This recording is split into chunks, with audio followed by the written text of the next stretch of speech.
अधिवेशन सध्या सुरू आहे, त्यामुळे अधिवेशनात सुद्धा हा मुद्दा उपस्थित होऊ शकतो। अतिशय महत्त्वाचा आणि गंभीर असा प्रश्न आहे। काय नेमकं महत्त्व आहे या प्रश्नाचं आपण जाणून घेणार आहोत। आपल्याबरोबर आहेत दीपक पवार, मराठी अभ्यास केंद्राचे समन्वयक।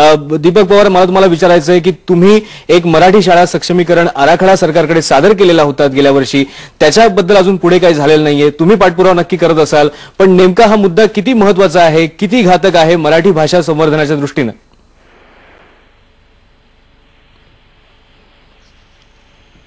दीपक पवार, तुम्हाला आवाज येतोय? आमचा आवाज ऐकू येतोय तुम्हाला?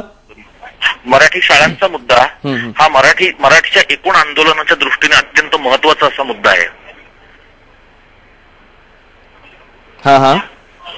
आणि गेल्या वर्षी आम्ही घेतलेल्या राज्यस्तरीय परिषदेनंतर एक कृती आराखडा आम्ही वसंत पुरकेनं सादर केला। वसंत पुरके यांनी तो त्याच्याकडे ढुंकूनही पाहिलं नाही। त्यानंतर आम्ही संजय कुमार यांच्याकडे तो सादर केला, तेव्हा संजय कुमार यांनी आम्हाला नोकरशाही थाटाचं उत्तर दिलं की मंत्री महोदय बोलावतील त्यावेळेला आम्ही बैठका घेऊ। यंदा मात्र त्यांनी 4000 इंग्रजी माध्यमाच्या शाळांना परवानगी देताना फारसं कोणाला विचारलेलं दिसत नाही।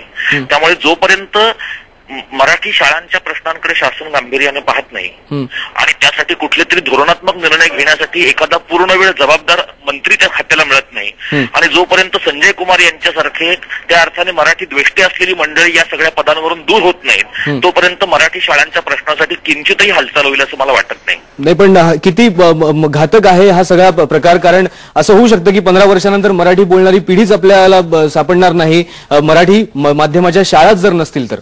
हा प्रकार अत्यंत घातक आहे आणि ह्या सगळ्या बाबतीमध्ये राजकीय पक्षांची भूमिका ही अत्यंत संधिसाधूपणाची आहे। त्यातल्या अनेकांचं असं म्हणणं आहे की तुम्ही इंग्रजी माध्यमाच्या शाळांमध्ये मुलांना घातलं तरी चालेल, तिथे फक्त एक विषय म्हणून तुम्ही मराठी शिकवा। जर शिक्षणाचं माध्यम म्हणून मराठी संपली तर यानंतरच्या काळामध्ये व्यवहार भाषा, लोकभाषा आणि ज्ञानभाषा म्हणून मराठीचं अस्तित्व महाराष्ट्रामध्ये टिकणार नाही। आणि राजकीय पक्षांची ही जबाबदारी आहे, पण तुम्ही सगळ्या राजकीय पक्षांकडे जर पाहिलं तर सगळ्या राजकीय पक्षांच्या महत्वाच्या नेत्यांनी मुलांनी मुलींनी काढलेल्या सगळ्या शाळा या इंग्रजी माध्यमाच्या शाळा आहेत। कोणीही मराठी माध्यमाच्या शाळा काढताना तुम्हाला दिसणार नाही। बरोबर आहे। दीपकजी थांबवतो तुम्हाला। धन्यवाद तुम्ही दिलेल्या माहितीबद्दल। बाळा नांदगावकर मनसेचे गटनेते आपल्याबरोबर आहेत फोनवर। नांदगावकर, मला सांगा, महत्वाचा हा मुद्दा आहे। राजकीय पक्षांबद्दल सुद्धा दीपक पवार आता काय म्हणाले ते आपण पाहिलं। अस्मितेचा सुद्धा हा मुद्दा होऊ शकतो। हिवाळी अधिवेशन सध्या सुरू आहे, अधिवेशनात मांडण्यासारखा हा मुद्दा आहे। तुमचं लक्ष आहे का या सगळ्या मुद्द्यावर?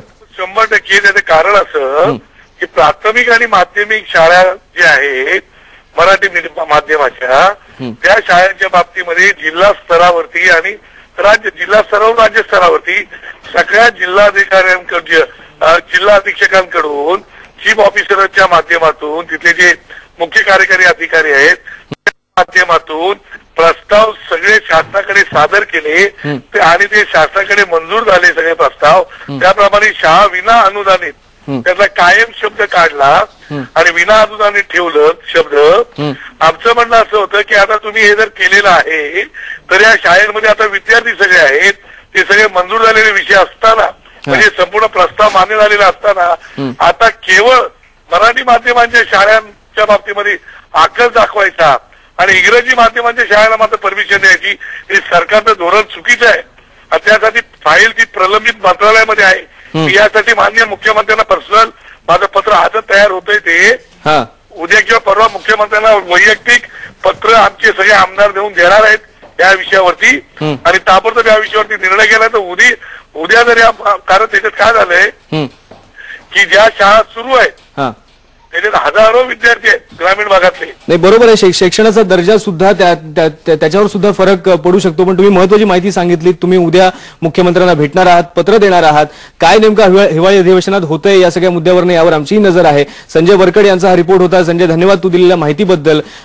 अनुदान द्यायला नको, अनुदानाची रक्कम वाचवावी यासाठी कदाचित सरकारचे धोरण असेल, पण या धोरणाचे किती दूरगामी परिणाम होऊ शकतात याचा सुद्धा सरकारने विचार करायला हवाय। महत्वाची गोष्ट, पूर्ण वर्षभरात एकाही मराठी शाळेला मान्यता न मिळणं पूर्ण राज्यभरात अतिशय गंभीर आहे। कशा पद्धतीने घातक आहे यावर पण चर्चा केली। मेगावातीमध्ये इथे एक ब्रेक घेते लोक।